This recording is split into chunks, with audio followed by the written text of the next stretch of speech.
할게요. 자, 254페이지. 자, 2번 문제 풀어볼게요. 2번. 자, 개공이 보증금 얼마? 5천, 월차임 얼마? 상인법 종점서 임차인 설명 내용 옳은 것을 골라라. 이렇게 나와 있죠. 일단 이 상가 건물 임대차 보호법 적용 범위부터 한번 봐드릴게요.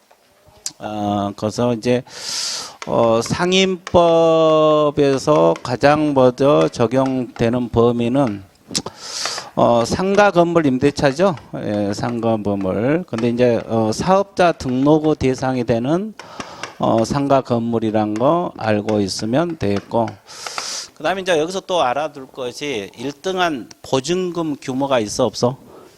이걸 초과하면은 상인법이 원칙적으로 적용돼야 안 돼. 이 보증금 금액은 반드시 기억을 하셔야 돼요. 외우셔야 돼요. 자, 그러면 보증금 규모는 서울특별시는 얼마 이하? 9억 원 이하입니다. 좀 넘어서면 적용되지 않아요. 자, 과밀 억제권역은 6억 9천입니다. 6억 9천만 원 이하만 적용된다. 자, 그 다음에 광역시는 5억 4천만 원 이하. 됐어요? 자, 그 다음에 그 밖의 지역은 얼마? 3억 7천만 원 이하만 적용된다. 그러면 이걸 초과하면은 상인법이 적용이 돼요? 안 돼요? 안 돼. 근데 항상 원칙이 있으면 뭐가 있어? 얘가 이제 시험에 또 자주 나오잖아요. 얘도 무조건 외워야 돼. 그러면 얘가 뭐요? 대항력 규정이 있어 없어? 있어요. 이것은 9억을 넘어서든 상관없이 적용돼요. 대항력이 뭐예요? 못 나가. 자, 그 다음에 또 뭐가 있어요? 계약갱신 요구권. 계약갱신 요구권 있잖아요. 이것도 금액과 관계없이 상인법이 적용이 된다. 또 뭐가 있어요? 권리금 해수기의 보호. 권리금 보호 규정이 있어요. 권리금 해수기의 보호 규정이 있는데 이것도 마찬가지 금액과 관계없이 상인법이 적용이 된다. 네, 있죠? 그 다음에 또 뭐가 있어요? 표준 권리금 계약서. 또 상가 건물 임대차 표준 계약서. 자, 그렇죠? 그러니까 줄여서 그냥 표준 계약서로 할게요. 여기는 권리금 계약서도 들어가 있고 상가 건물 임대차 표준 계약서도 들어있어요. 이런 경우도 금액과 관계없이 적용되죠. 그럼 마지막에 뭐가 있어요? 차임 연체하고 계약 해지 규정이 있죠. 그럼 몇 기 차임 연체할 때? 3기 차임 연체할 때 이 규정들이 있어요. 그러면 이 규정들은 금액과 관계없이 상인법이 적용된다 안 된다? 된다. 이건 외우고 있어야 돼요. 그래 안 하면 문제 푸는데 애를 먹어. 이게 두 가지 외워야 된다고. 이해되세요? 그러면 자, 어떻게 안개를 써 내가? 아주 좋았어요. 너무 기뻐. 자, 어떻게 한다? 대개검표자. 근데 애원하는데 대가 뭔지 모르면 안 돼. 대항력, 계가, 계약갱신 요구, 권위, 권리금, 보호규정이죠. 그다음에 표준계약서, 표준권리금 계약서, 상가건물 임대차 표준계약서, 그다음에 차임 연체하고 계약해지. 몇 기 차임 연체할 때? 성기. 자, 이런 규정은 금액과 관계없이 상인법이 적용된다. 자, 이 두 가지는 반드시 기억을 해야 되고, 그 다음에 환산 공식 알아야 돼, 몰라야 돼? 알아야 돼요. 그러면 이제 보통 월세가 있잖아요. 보증금 얼마의 월세. 그럼 환산해서 여기다 대입을 하는 거예요. 그럼 환산 공식은 어떻게 돼요? 보증금 플러스 월세 곱하기 일률적으로 100을 곱합니다. 그러면 예를 들어 보면 보증금 4억에 월세 100만 원이다. 그럼 100만 곱하기 100. 그럼 100만 곱하기 100 그럼 뭐가 나와? 1억? 힘이 나와, 힘. 그죠? 1억입니다. 그럼 합하면 얼마? 5억. 5억이면 서울특별시의 상인법이 적용돼야 안 돼요? 왜? 9억 원 이하니까. 과밀 억제권역은 되죠. 광역시는 돼요. 여기까지는 적용이 됩니다. 근데 그 밖의 지역은 안 돼. 왜? 3억 7천을 넘어섰으니까. 그래서 이제 환산을 해서 대입. 자, 상인법은 일단 이직을 기본으로 잡고 문제 풀면서 또 설명 들어가 볼게요. 문제 풀면서 설명한다고? 무슨 생각? 저기를 보고 있어요. 왜 여기를 안 보고 또 저기를 봐? 아주 좋았어요. 뭐 자유니까. 그렇죠. 그죠? 자, 그러면 2번 문제 접근을 해볼게요. 개공이 보증금 5천에 월차임 얼마? 그럼 100만 곱하기 100 그러면 얼마? 합하면 1억 5천을 이제 잡고 들어갑니다. 상임법 적용되는 상가 임대 중개에서 임차인에게 설명 내용 옳은 것을 골라라. 이렇게 나와 있죠. 자, 임차인의 계약갱신 요건은 전체 임대차 기간을 5년을 초과하지 않으면 보면서 인정돼요? 10년. 그러면 계약갱신 요건 최초 임대차가를 포함해서 10년이죠? 그럼 뭐가 틀렸어? 5년. 5년이라 10년. 자, 2번. 임대인의 차임 증액 청구가 인정이 되더라도 7만 원까지만 인정이 된다. 자, 문제에서 올 차임액이 얼마요? 100만 원. 그럼 몇 퍼센트? 그럼 얼마? 5만 원까지요. 자, 그 다음에 3번. 임차인의 차임 면적 100만 원에 이르는 경우 임대인은 계약을 해지할 수가 있다. 몇 기 차임 연체? 그럼 얼마? 300이 되는 거지. 자, 그러면 상가 건물이 서울특별시에 있을 경우 그 건물의 경매시 임차인은 2,500만 원을 다른 담보권자보다 우선하여 변제받을 수 있다. 자, 서울에서 경매 들어갈 때 2,500은 다른 담보권 우선하여 변제받을 수가 있겠어? 없겠어? 자, 이것이 이제 최우선을 말한 건데, 그죠? 최우선 변제 금액이 뭐요? 이것도 알아야 되겠네. 상업법에서 최우선 변제 요건이 뭐요? 요건이 건물을 인도하고 사업자 등록 신청 있어요? 없어요? 이걸 건사 플러스 소액 보증금이죠. 그럼 이 소액 보증금을 알고 있어야 돼? 모르고 있어야 돼? 알고 있어요. 아까 주임법 1137 이렇게 했죠? 그러면 여기서는 소액 보증금의 특별시는 얼마? 6,500만 원 이하 중 2,652 과밀 억제권역은 519 1,900 광역시는 3813 그 밖의 지역은 31 3천에서 1,000. 자, 그러면 자, 이 소액 보증금도 이제 서서히 애우기 시작해야 되겠죠. 그래 안 그래?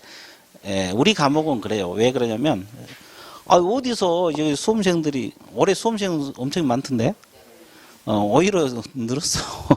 코로나 때문에 줄어들 줄 알았더니 수험생이 엄청 늘었던데. 그래서 문제가 조금 어려워질 수 있다는 생각이 들어요. 왜 그러냐면 어차피 뽑는 인원은 한정이 돼 있어요. 그러면 여기서는 지금 난이도를 조정할 수밖에 없거든요. 절대평가니까. 그렇잖아요. 자, 그건 이제 나와봐야 알겠지만 하여튼 제 생각은 그렇습니다. 이해되셨죠? 그러니까 열심히 해 주셔야 돼요. 자, 그러면 일단 이 소액 보증금을 알고 있어야 돼요. 왜냐하면 대전에서 영업하신 분, 그죠? 서울에서 영업하신 분, 그 밖의 지역에서 영업하신 분 다 알아야 돼, 몰라야 돼? 알아야 되잖아요. 그래서 실무 쪽은 그래요. 민법에서는 뭐 이거 크게 강조 안 할 수가 있어요. 근데 실무 쪽에서는 어차피 이것까지 다 하셔야 돼요. 그러면 결국 다 해야 돼. 이 과목 저 과목 하면. 됐죠? 그 다음에 이거 효력은 선순위 권리자보다 우선한다. 후순위 권리자보다 선순위 권리자보다 우선한다. 이건 건물가액은 몇 분의 1 범위에서 2분의 1 범위 내에서. 자, 이것은 경매 신청 등기 전까지 똑같죠?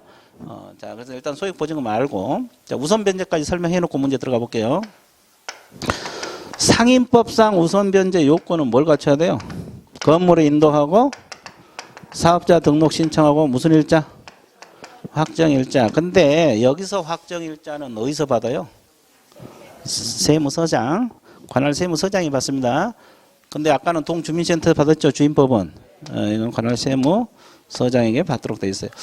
자, 그 다음에 효력은 선순위 권리자보다 우선한다. 후순위 일반 채권자보다 우선한다. 정리되고 있어요?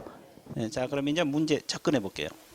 아까 우리가 몇 번 지문 하다가 4번 지문. 서울이잖아요, 서울. 서울에서는 자, 6,500만 원 이하 중 얼마?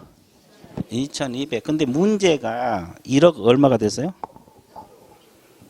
1억 5천이잖아요. 그러면 6,500을 넘어섰어, 안 넘어서? 그러면 최우선 변제 자체가 돼, 안 돼? 이건 최우선 자체가 안 되는 거예요. 이해됐어요? 예. 그래서 이제 틀렸고. 그 다음에 임차인, 임대인 동의 없이 건물 전부를 뭐 했어요? 전대했어요. 동의 없이가 핵심이네. 계약갱신 요구 거절할 수 있어, 없어? 거절 사유 다 외웠어요? 예, 동의 없이 전대. 동의를 없이 전대해서 거절 사유. 동의를 얻어서 전대하면 적법 전대이기 때문에 거절 사유 안 돼요. 동의 없이 전대했을 때 거절 사유. 정의되고 있어요? 와, 쉽다, 어렵다. 자, 3번 문제. 3번 문제 들어가 볼게요. 일단 뭐 어렵다 해놓고 보자, 뭐 이런 거지. 자, 3번 문제 보고 있어요? 아, 이게 주임법 상임법도 어렵게 나오면 되게 어려워요. 왜냐하면 판례 같은 거 막 내보잖아요. 비밀 꼬으면 어려워요. 자, 개공이 상가 건물 임대차를 중개하면서 설명되는데 틀린 걸 골라라. 자, 상가 건물을 임차하고 사업자 등록을 마친 사업자가 임차 건물을 전대체 등으로 당해 사업을 개시하지 않거나 사실상 뭐를 했어요? 폐업을 해버렸잖아요. 그러면 적법한 사업자 등록이라고 볼 수 있어, 없어? 없죠. 왜냐면 폐업이 되어버렸잖아요. 계속 갖추고 있어야 되는데, 그죠? 자, 그래서 이게 틀렸고 1번이 정답이고, 그 다음에 2번 보세요. 사업자 등록을 마친 상가 건물 임차인이 폐업 신고를 하였다가 다시 같은 상호 등록번호로 사업자 등록을 했죠? 그러면 상임법상 대항력 우선 변제권 다시 대항력권을 갖춘 당시부터 발생이 된다. 맞습니까? 네, 다시 했을 때부터 맞고. 자, 그 다음에 보증금 전부 일부를 올 단위 차임으로 전한 것의 산정률은 연 1할 2푼을 초과할 수 없다. 맞습니까? 예, 맞아요. 연할 2푼이 1할 2푼이 얼마? 몇 퍼센트? 12%. 기억나요? 12%하고 기준금리에다가 뭘 곱한 거? 4.5배를 곱한 것 중에 낮은 걸 기준으로 해요. 그러니까 이게 1할 2푼이 맞는 거고. 자, 상가 건물 임차인이 몇 기 차임 달아들어? 그러면 거절할 수 있다. 계약갱신 거절할 수 있어? 예, 맞고. 자, 5번 질문. 상가 건물 임차인이 건물에 대한 경매, 신청, 등기 전액, 대항 요건. 대항 요건이 뭐예요? 건물 인도, 사업자 등록 갖추었다면 보증금 등 일정의 최우선 변제를 말하죠. 다른 데 우선하여 변제받을 권리가 있다. 그런데 이것도 지문이 좀 어폐가 있어요. 뭐까지 갖춰야 돼요? 소액? 그 플러스 소액 보증금 해야지 정확한 표현이 돼요. 이거 넣으세요. 이건 문제가 소지가 있어서 그래요. 자, 그래서 최우선 변제가 되려면 건물 인도 사업자 등록뿐만 아니라 소액 보증금까지 충족이 돼야 돼요. 근데 그 소액 보증금이라는 말이 지금 빠져 있잖아요. 그러니까 이것도 답이 될 수가 있는데 일단은 그렇게 알고 1번 정답 처리할게요. 예. 그 다음에 4번 문제 봐보세요. 자, 이분은 대전을 중요하네. 아, 그렇죠. 자, 대전을 좋아해요. 자, 대전광역시 소재 상가를 2020년 4월 12일에 보증금 얼마? 월 얼마? 그럼 환산하면 얼마? 10억이잖아요. 10억. 일단은 환산이 돼야 돼요. 그러면 아까 어디요? 광역시는 5억 4천이잖아요. 그럼 5억 4천을 넘어섰어, 안 넘어서? 넘어섰죠. 그럼 원칙적으로 상임법이 적용이 돼야 안 돼요? 근데 이것은 적용이 돼야 안 돼요? 되죠. 이걸 묻는 거거든요. 이걸 묻는 거예요. 이것은 적용돼. 그러면 적용되지 않는 걸 골라라. 이렇게 나왔죠. 그러면 보증금 증감 청구권이라고 표현을 했어요. 이건 적용되겠어요? 안 되겠어요? 그렇죠. 이것이 뭐냐면 이렇게 표현하면 안 돼요. 이게 왜냐면 보증금 증감 청구는 11조도 있고 10조 2항도 있거든요. 그래서 이제 그 보증금 증감 청구에다가 계약갱신 특례라고 적으세요. 가로 열고. 계약갱신 특례 요구 여기에 또 계약갱신 특례 규정도 있거든요. 특례 규정에서 이 증감 청구권이 있는데 이걸 말합니다. 계약갱신 특례 규정이라고 있어요. 이 보증금 상인법이 초과한 금액이도 증감할 수가 있거든요. 증감 청구 가능하거든요. 이걸 말하는데 이렇게 표현을 해놓으면 문제 소지가 다분히 있어서 그래요. 그 가로 열고 계약갱신 특례라고 적었어요. 이것은 금액을 넘어섰어도 지금 대전에서 10억짜리도 적용돼요. 예, 적용된다. 일단 계약갱신 특례 이렇게 써놓고 공부를 하세요. 그냥 보증금 증감 청구권은 또 11조도 있거든요. 그래서 이제 그거 문제 소지가 있기 때문에요. 그러면 대항력은 자 10억짜리도 적용되고 있어 안 되고 있어요? 되고 있고 권리금 회수기회보도 적용되죠? 근데 법정갱신은 이 속에 들어있어 안 들어있어? 안 들어있어. 그러니까 5억 4천을 넘어섰기 때문에 적용되지 않아요. 이게 정답이고 법정갱신 정답이고 자 매기 차임 연체할 때 계약 해지 구제 이걸 말하잖아요. 이런 건 보증금액에 관계없이 상인법을 적용받는다. 정의되고 있죠? 예. 자, 그래서 이걸 외워놓은 게 좋아요. 대개 권표. 자, 여기에다 이제 계약갱신 특례 규정도 같이 묶어서 공부하세요. 자, 그래서 일단 4번이 정답 처리됐고요. 그 다음에 5번 문제 들어가 볼게요. 상인법상에 대한 설명으로 맞는 걸 고르라 그랬어요. 틀린 거. 틀린 거. 자, 대항 요건이 뭐예요? 건물 인도, 사업자 등록. 자, 건사를 갖추고 관할 누구로부터? 세무서장으로부터 확정일자를 받은 임차인은 경공매시 환가대수 후승이 권리자 기타 채권자 우선하여 보증금을 변제받을 권리가 있다 없다? 있다. 자, 뭐까지 갖추면? 확정일자. 후순위보다 우선에 맞는 표현이고 자, 경매 신청 등기 전에 뭘 갖추면? 대항력 갖춘 소액 임차인은 자, 보증금 중 일정액을 다른 담보가 우선하여 변제받을 권리가 있다. 최우선 변제가 된다 이 말이에요. 맞았어요? 예. 언제까지 대항 요건을 갖추라 했어요? 경매 신청 등기 전. 맞는 말이에요. 자, 그 다음에 3번. 임대인 동의를 받아 전대차 계약을 체결한 전차인은 임차인의 계약갱신 요건 행사 기한 범위 내에서 누구를 대의해서? 임차인을 대의해서 임대인에게 계약갱신 요건 행사할 수 없어요? 있어요? 있어요. 있어요. 자, 여기서 주의할 것은 누구 동의를 받아서 전대했어요? 임대인. 적법 전대잖아요. 이런 경우에는 임차인을 대의해서 전차인이 직접 임대인에게 계약갱신 해주세요. 할 수 있어요. 지금 현재 영업하고 있는 사람은 전차인이잖아요. 그죠? 예. 맞는. 그래서 없다가 틀렸어요. 이게 정답이고. 그 다음에 4번 질문은 아까 나온 질문이 또 나왔네. 사업자 등록을 마친 사업자가 뭘 했어요? 폐업. 다시 같은 날 상호 등록번호 사업자 등록하였다 하더라도 상인법상 대항력 우선변제 그대로 전속할 수 없다. 없죠? 네, 다시 했을 때 인정이 되는 거고. 자, 5번. 임차 건물을 전대차한 경우에 임차인이 상인법상 대항력 우선 변제권을 유지하기 위해서는 자, 건물을 직접 점유하면서 전차인이 그 명의로 사업자 등록을 해야 된다. 맞겠습니까? 예, 이것도 맞아요. 전차인이 해야지 임차인도 인정이 된다는 거예요. 이해됐어요? 예. 자, 그 다음에 6번 문제 들어가 볼게요. 자, 거절 사유 있죠? 거절 사유. 자, 이 계약갱신 요구하면 원칙적으로 거절할 수가 있어요? 없어요? 원칙은 없죠. 갱신해 줘야 되죠. 근데 거절 사유가 있으면 거절할 수 있어 없어? 있어요. 그 거절 사유 묻는 문제잖아요. 자, 아닌 걸 골라라. 임차인이 거짓 그 밖에 부정한 바로 임차한 경우는 거절 사유가 됩니까? 예, 되고. 임대인 동의 없이 전부 일부를 뭐 했을 때? 전대. 거절 사유 됩니까? 예. 서로 합의하에 임대인 임차인에게 상당한 보상을 제공을 했어요. 거절 사유 됩니까? 예, 그렇습니다. 거절 사유 돼요. 근데 여기서 주의할 건 서로 합의하에 이 단어가 반드시 들어가줘야 돼요. 그 다음에 임차인 임차가면 전부 일부를 중대한 과실로 파손한 경우 거절 사유 돼? 예, 맞습니다. 경과실로 파손하면 거절 사유 아니에요. 중대한 과실. 무슨 과실? 중대한 과실. 맞고. 자, 임차인 이기 차임 연체. 몇 기? 상기. 상기. 이해되셨어요? 자, 그 다음에 이 8번 문제 봐드릴게요. 이 8번 문제가 뭐냐면 권리금 해수 방해 행위. 나와 있죠? 예. 자, 그러면 해당되지 않는 거. 자, 권리금 계약이란 것은 누구하고 맺는 계약이에요?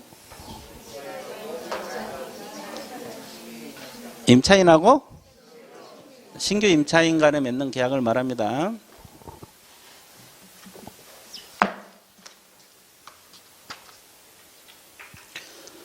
자, 여기는 권리금 해소기에는 제가 있죠. 자, 그러면 이 권리금 계약이란 것은 자, 이렇게 임대차 계약을 맺었어요. 자, 임대를 내준 사람이 뭐요? 임대인, 들어간 사람이 임차인이잖아요. 그리고 이제 병이 신규 임차인이다. 이거요. 그러면 이렇게 둘 간에 맺는 계약을 무슨 계약? 권리금 계약이라는 말을 써요. 자, 신규 임차인이 임차인에게 지급하기라는 권리금. 됐어요? 예. 자, 그럼 문제 접근해 볼게요.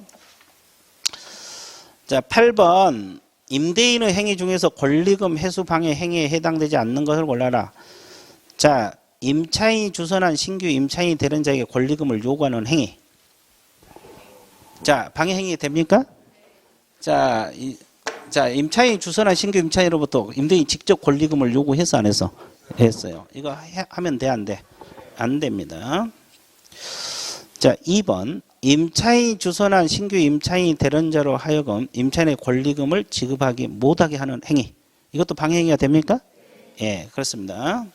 자, 그 다음에 임차인이 주선한 신규 임차인이 되려는 자에게 상가금을 조세, 공가금, 주변 상가금을 차임, 보증금, 그 밖의 부담되는 금액을 비추어 현저히 고액의 차임과 보증금을 요구하는 행위. 이것도 방해 행위가 돼, 안 돼? 됩니다. 그러면 너무 고액을 요구한 게 계약이 안 이루어지겠죠? 예. 그래서 이제 임차인이 권리금 못 받고 나가는 경우가 발생할 수가 있어요. 자, 4번. 임차인이 주선한 신규 임차인이 되는 자가 보증금 차임 지급할 자력이 없는 경우. 이거 없는 경우는 방해 행위예요, 아니에요? 아닙니다. 이게 정답이고. 자, 정당한 사유 없이 임차인이 주선한 신규 임차인이 되는 자와 임대차 계약 체결을 뭐하는 행위? 거절하는 행위. 이것도 방해 행위가 되죠? 예. 자, 뒷페이지 넘어가 볼게요. 자, 9번 문제. 현행 상인법이 주는 보증금. 이 보증금 묻는 문제네, 이것은. 맞는 걸 골라주세요. 틀린 거. 자, 서울특별시는 9억 원 이하. 맞았어요? 맞았어요. 자, 인천광역시는 5억 4천만 원 이하. 맞았어요? 이게 맞았다고 지금 보고 있어요, 지금? 인천은 과밀 억제권으로 봐요. 인천은 이게 다 광역시가 아니고 과밀 억제권으로 보는 지역이 훨씬 많아요. 이 문제 잘못 만들었어요. 그랬죠? 인천은 일단은 과밀 억제권으로 보는 게 맞아요. 근데 이게 이제 물론 광역시로 보는 지역도 있고 그 밖의 지역으로 본 지역도 있어요. 자, 뭐 옹진군, 강화군 같은 거 있잖아요. 이건 그 밖의 지역이고 그래서 이제 이게 문제 잘못 만들었어요. 그러니까 일단은 2번은 인천은 일단 과밀 억제권 지역이 대부분이요. 그래서 이제 일단은 2번은 뭐 그렇게 알고 계세요. 이건 지금 답은 3번인데 2번 이거 인천광역시 과밀 억제권 지역이 대부분이라고 이해됐어요? 예. 광역시가 아니에요, 인천은. 자, 그러면 인천을 만약에 과밀 억제권으로 본다면 얼마로 봐야 돼? 6억 9천원으로 봐야 돼요. 이제 물론 광역시로 보는 지역도 있지만 대부분 과밀 억제권역이 대부분이에요, 인천은. 됐어요? 자, 그 다음에 3번 수도권 정비 계획법에 따른 과밀 억제권 부산은 6억 5천이요, 6억 9천이요. 6억 9천. 부산도 6억 9천이요. 과밀 억제권이하고 부산도 6억 9천입니다. 부산도 알고 있어야 돼요. 그래서 이제 5천이 틀렸고 6억 9천입니다. 용인시는 5억 4천만 원이 맞을까? 용인시. 맞아요. 이 광역시하고 똑같아요. 용인시는. 자, 5억 4천만 원 맞습니다. 그러면 강원도 강릉은 그 밖의 지역으로 보는 거죠. 그러면 3억 7천. 맞는 말이에요. 그래서 일단 3번이 정답인데 2번이 문제가 소지가 있다는 거 알고 있으면 되고. 자, 그 다음에 10번 문제. 개공이 의뢰인에게 상인법에 대한 설명한 내용으로 옳은 것을 고르라 그랬어요? 옳지 않는 거? 왜 옳지 않는 거 고르셨어요? 그렇죠. 자, 1번. 법무부 장관은 권리금 계약을 체결하기 표준 권리금 계약서를 사용을 권장할 수 있다. 맞아요? 권리금 표준 계약서 누가 권장해요? 국장. 그렇죠. 물론 이제 이것이 이제 좀 바뀔 거예요. 시간 지나면. 근데 일단은 국장. 자, 권리금 쪽은 무조건 뭐라고 공부해야 돼? 국장. 그러면 상가 건물 임대차 표준 계약서는 법무부 장관이요. 이제 표준 권리금 계약서는 국장이고 상가 건물 임대차 표준 계약서는 법무부 장관입니다. 근데 여기는 뭘 물었어요? 권리금 계약서를 물었어요. 그래서 법무부 장관이 아니라 국토교통부 장관입니다. 자, 1번이 정답 처리됐고, 그 다음에 임차인의 차임 연체액이 상기 차임액에 달할 때는 임대인은 계약을 해지할 수가 있다 없다? 맞는 표현이고, 자, 국장은 권리금에 대한 감정평가 절차 방법 등 기준을 고시할 수 있다. 맞아요? 자, 권리금 그러면 무조건 뭐다? 국장. 맞고. 자, 권리금 계약이란 신규 임차인이 되려는 자가 임차인에게 권리금을 지급하기로 하는 계약을 말한다. 맞습니까? 예, 맞고. 자, 보증금이 전액 변제되지 아니한 대항력 있는 임차권. 자, 대항력이 있다는 말을 썼죠. 임차금을 경매시 때 그 임차금을 매각으로 소멸합니까? 대항력 있는 임차권은 소멸해야 안 해요? 아니, 소멸하지 않아. 소멸하지 않는다고. 대항력 있는 임차권이라고 그랬잖아요. 자, 아까도 이야기했지만 임차권은 경매에 들어가면 소멸한 게 원칙이죠. 근데 보증금이 전액 변제되지 않는 대항력 있는 임차권은 소멸해야 안 해요? 그러면 소멸한다 맞아서 틀렸어? 이것도 틀렸어요. 그러니까 소멸하지 않는다로 바꾸고 1번 정답 처리하세요. 지금 이 주임법 상인법이 조금 틀린 것이 좀 있어요. 이해됐어요? 그래서 이제 거기 어차피 지금 답이 몇 번으로 나왔어요?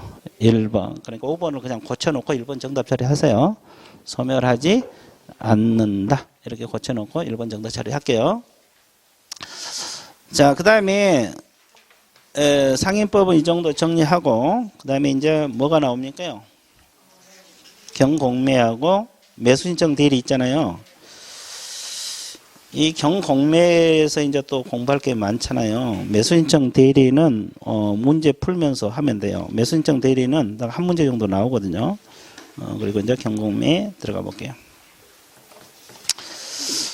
경공매는 일단은 경매 절차하고 권리 분석을 먼저 설명하고 문제 들어가 보도록 할게요. 경매는 일단 권리 분석하고 경매 절차를 공부해 주시면 돼요. 자, 112페이지 요약지 펴놓으세요. 112페이지 펴놓고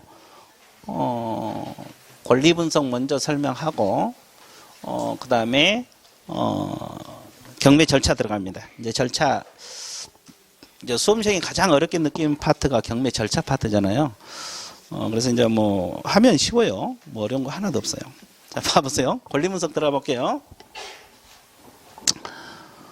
권리 분석에서 가장 먼저 알아야 될 것이 무슨 주의하고 무슨 주의 있어요?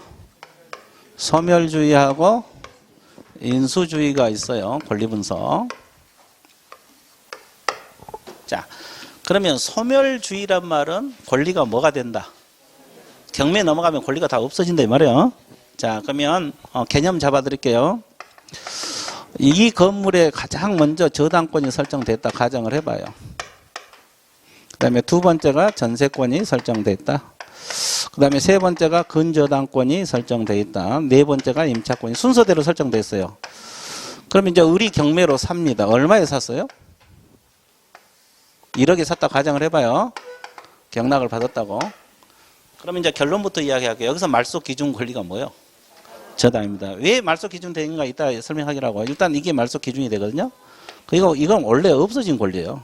그럼 밑에 있는 건 다 뭐가 돼? 소멸이 되게 돼 있어요. 그러면 을이 경매 넘어가기 전에는 권리가 4개나 붙어 있었잖아요. 경매 통과하니까 권리가 있어져 없어져? 없어져요. 다 없어져 버려요. 그럼 을은 좋아요 안 좋아요? 그럼 소멸주의와 인수주의는 권리를 안고 사냐 없으냐 그걸 묻는 거예요. 그럼 이제 이거 어떻게 해요? 이분들은 이제 그 채권액이 있을 거 아니에요. 채권액, 전세금 뭐 이런 거. 이건 배당 순서에 따라 배당 받고 나가는 거예요. 아까 누가 열심히 물어보던데 이 배당 누구라고 이야기 안 했는데 하여튼 그래서 권리는 없어질 때 이제 순서대로 배당 받고 나가는 거예요. 이해됐어요? 예. 그래서 이제 그 배당 문제가 아니고 이것은 안고 사냐 없이 사냐 그 문제라고. 정리됐죠? 자, 그럼 인수주의란 게 말 그대로 뭐예요? 안고 산다 이 말이에요.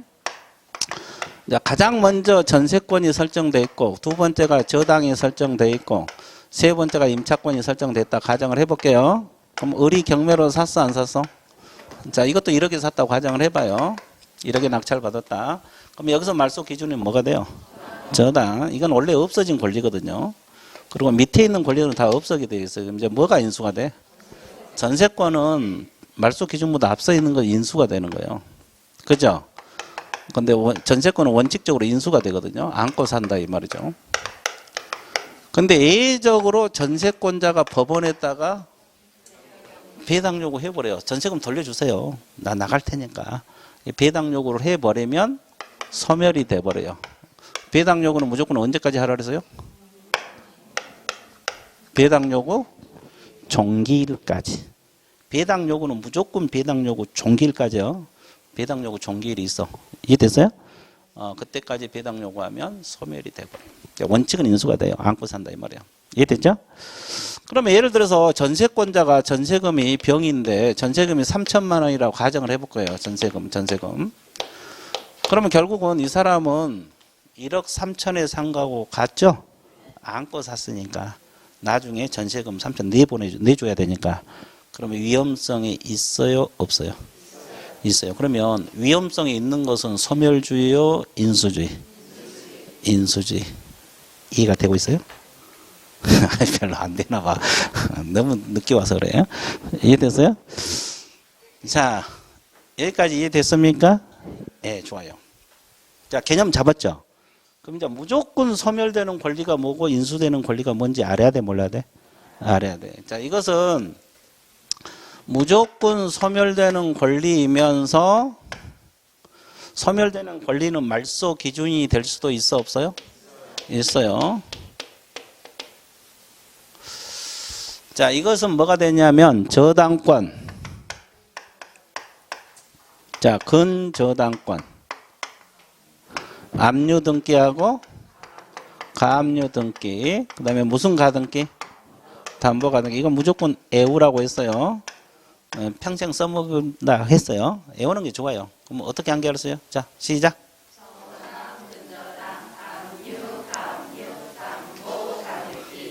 따라해보세요. 시작.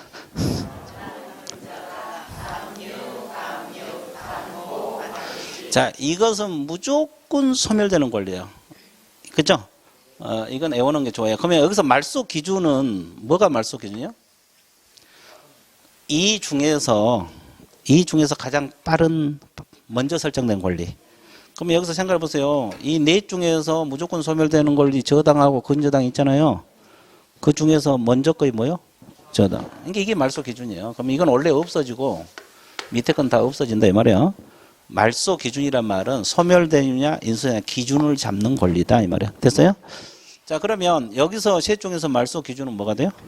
저당. 그죠? 그러면 밑에 건 없어지고 위에 것은 뭐가? 인수가 되는 거예요. 원칙적으로. 자, 그래서 이제 이게 알고 있는 게 중요하고. 자, 그러면 이 말소 기준 권리보다 나중에 설정된 권리는 무조건 뭐가 돼요? 소멸. 자, 일일이 권리 안 이어도 돼요. 밑에 건 무조건 없어지고 이보다 먼저 설정된 권리는 인수가 되는 거지. 이겁니다. 그죠? 그죠? 그래서 이제 거기 그 도표에서 맨 위칸에 무조건 소멸되는 권리면서 말소 기준 권리 그건 나와 있죠. 그건 착하는 무조건 안개하는 게 좋아요. 그리고 오른쪽에 무조건 인수되는 권리가 있죠. 유치권하고 법정지상권하고 또 분묘. 이건 무조건 인수돼요. 그러니까 유치권이 저당 밑에 있으면 소멸돼야 되는데 소멸돼요 안 돼요? 안 돼. 인수가 된다 이 말이에요. 물론 A가 하나 있어요. 유치권 A가 하나 있어요. A가 소멸되는 거 하나 있습니다. 그거 알고 있어야 되고. 그래서 무조건 인수되는 권리는 유치권하고 법정지상권하고 분묘기지권. 이것도 안겨놓은 거 좋고. 그 다음에 두 번째 칸 읽어보세요. 뭐라고 나왔어요? 소멸되는 권리에서. 말소?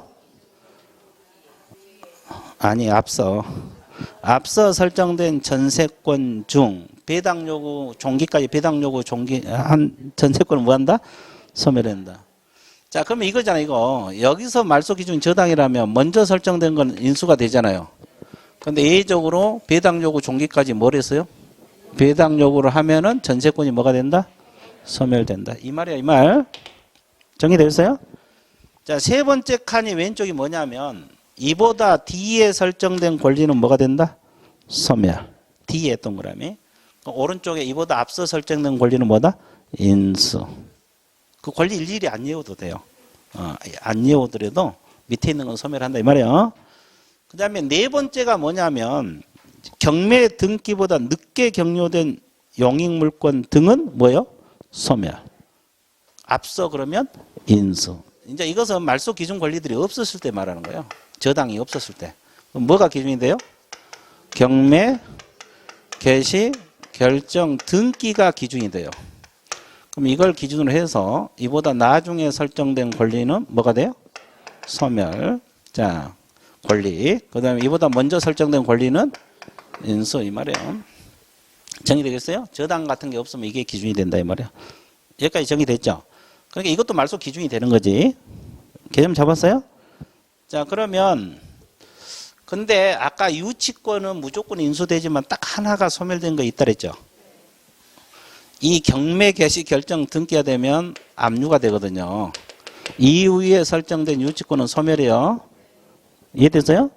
원래는 저당 밑에 있더라도 인수가 되는데 이 밑에 이보다 나중에 설정된 유치권은 인수가 돼요, 소멸이에요. 소멸. 이거 하나 예입니다. 정리되고 있어요? 예. 자, 그래서 이제 그렇게 정리를 해 두시면 되겠습니다. 자, 그다음에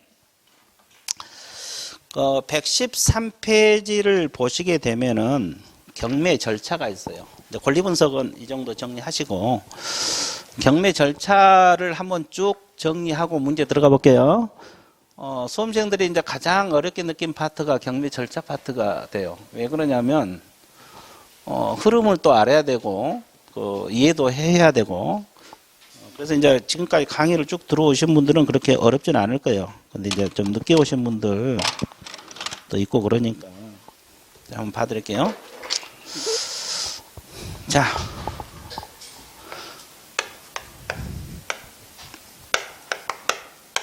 이 경매 신청을 합니다. 누가 하겠어요?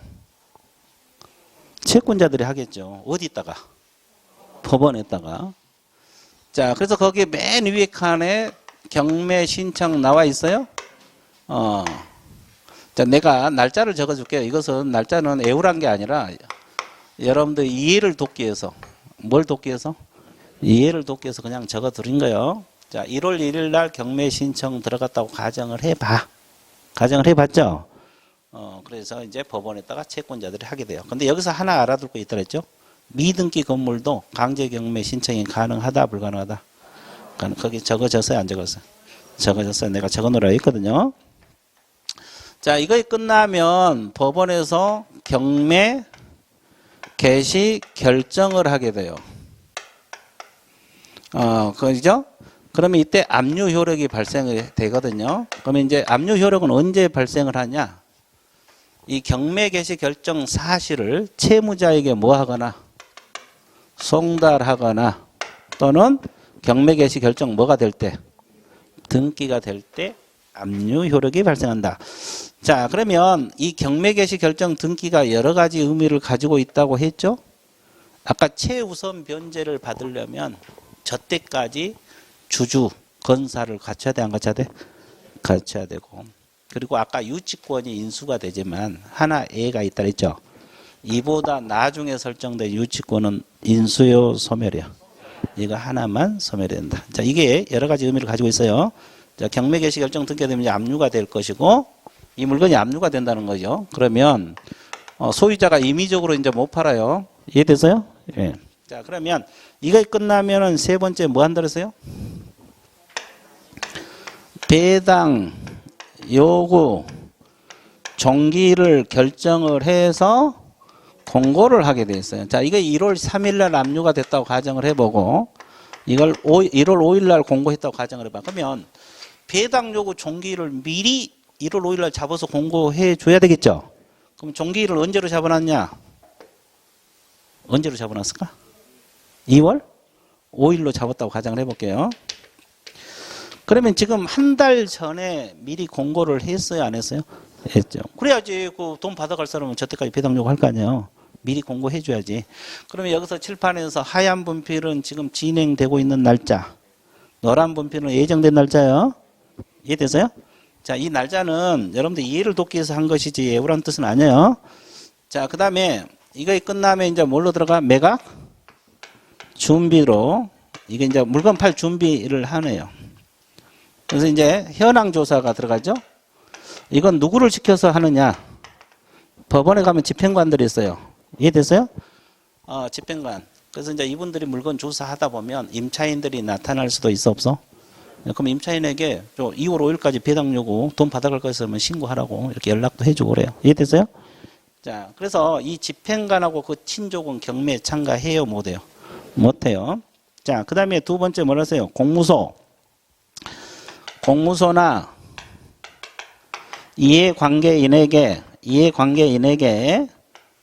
채권 신고를 뭐한다? 제고를 한다. 자, 이렇게 생각하면 돼요. 공무소라는 것은 관공서, 세무서 생각하면 돼요. 자, 쉽게 말해서 이 건물이 경매에 들어갈 정도면 갑이 세금도 많이 밀렸을까요? 안 밀렸을까요? 밀렸겠죠. 그러면 세금 받아가려면 신고하라고 독촉을 해요. 2월 5일까지 신고하라고. 또 이해관계인은 범위가 상당히 광범위해요. 이것은 뭐 등기부에 나타난 권리자 생각하면 돼요. 그분들에게도 돈 받아갈 거 있으면 신고하라고 독촉을 한다 이 말이에요. 됐어요? 예. 자, 그러면 그리고 나서 이제 뭐가 있습니까? 부동산 평가를 해서 부동산을 평가를 해서 최저 매각 가격을 결정을 한다고 했어요, 안 했어요? 매각 가격을 결정을 해요. 자, 그러면 최저 매각 가격은 누가 주로 하겠어요? 감정평가사. 감정인들이래요. 이분들이 평가. 그러면 최저 매각 가격을 1억에 평가했다 그러면 1억 밑으로 판다, 안 판다? 안 판다는 거지. 최저 매각 가격을 결정을 해서. 자, 그 다음에 마지막으로 매각 물건 명세서 작성 비치합니다. 이건 매각기일 며칠 전까지만 비치돼요. 일주일 전. 그래서 이건 미리 비치가 안 돼요. 그래서 경매 참가할 사람들이 이거 반드시 열람해 봐야 돼요. 일주일 전에 나오거든요. 그 물건 만약 경매 사고 싶으면 이거 열람해야 돼요. 여기 말소 기준 권리가 이게 다 있어요. 이건 관공서에서 작성한 거거든요. 이해됐어요? 말소 기준 권리가 이거 다 들어가 있거든요. 이것을 반드시 열람을 해 보셔야 돼요. 자, 그래서 이건 매각기일 일주일 전까지 된다는 것. 자, 여기까지 준비됐죠? 자, 이거 끝나면 이제 뭐래요? 매각 기일하고 매각 뭐요? 결정 기일을 지정을 해서 공고를 해야 된다. 자, 그러면 1월 10일 날 공고했다고 가정을 해볼게요. 그럼 매각 기일이 뭐한 날이에요? 경매 날짜잖아요. 그러면 경매 날짜를 2월 8일로 잡아놨어요. 그리고 이제 이걸 2월 15일로 잡았다 가정해봐요. 매각 결정 기일을. 그러면 미리 이 날짜를 지정을 해서 공고를 해줘야 돼, 안 해줘야 돼? 그래서 1월 10일 날 공고한 거예요. 이제 2월 8일 날 물건 사러 올 사람은 몇 월 며칠까지 오라고? 2월 8일 날 오라고. 어디로? 법원으로. 자, 경매하는 장소로 오라고. 그러면 이제 시간이 흘러요. 그럼 매각 기일이 돌아와요, 안 돌아와요? 돌아와요. 며칠이라고 할까? 2월 8일입니다. 근데 생각을 해봐요. 1월 10일에서 이렇게 딱 날짜가 지금 진행이 되고 있거든요. 근데 2월 8일이 오려면은 2월 5일이 지나가야 돼, 안 지나가야 돼? 지나가야 되죠. 그럼 2월 5일이 아까 뭐라 그랬어요? 배당 요구 종기일이라 그랬잖아요. 그러면 이게 이제 아주 중요한 건데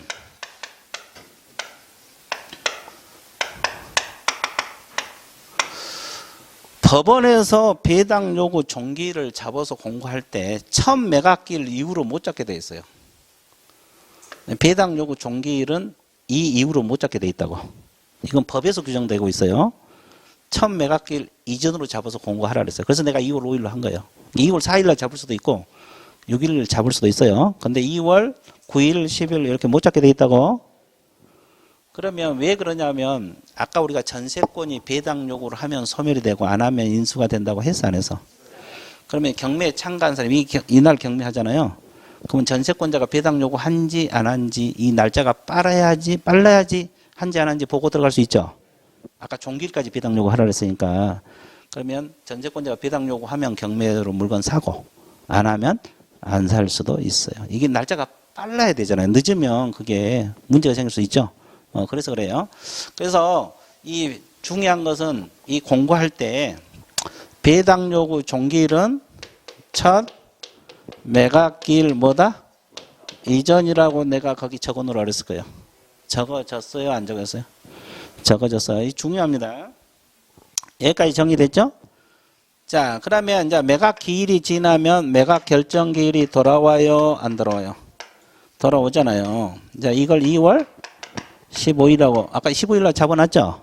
자, 그러면 이제 시험에 가장 자주 나온 파트가 어디라 그랬어요? 이 파트라 했잖아요. 이 파트. 이거, 여기. 왜? 이 파트가 시험에 자주 나올 수밖에 없는 게 이게 경매 날짜잖아요. 그렇죠? 그래서 이 파트가 절차에서 가장 시험에 자주 나와. 그래서 경매 절차 다 모르겠다 그러면 이 세 가지라도 해야 돼요. 세 가지로 하면 어차피 한 문제 나올 건데 건질 수가 있어요. 자, 한번 봐드릴게요.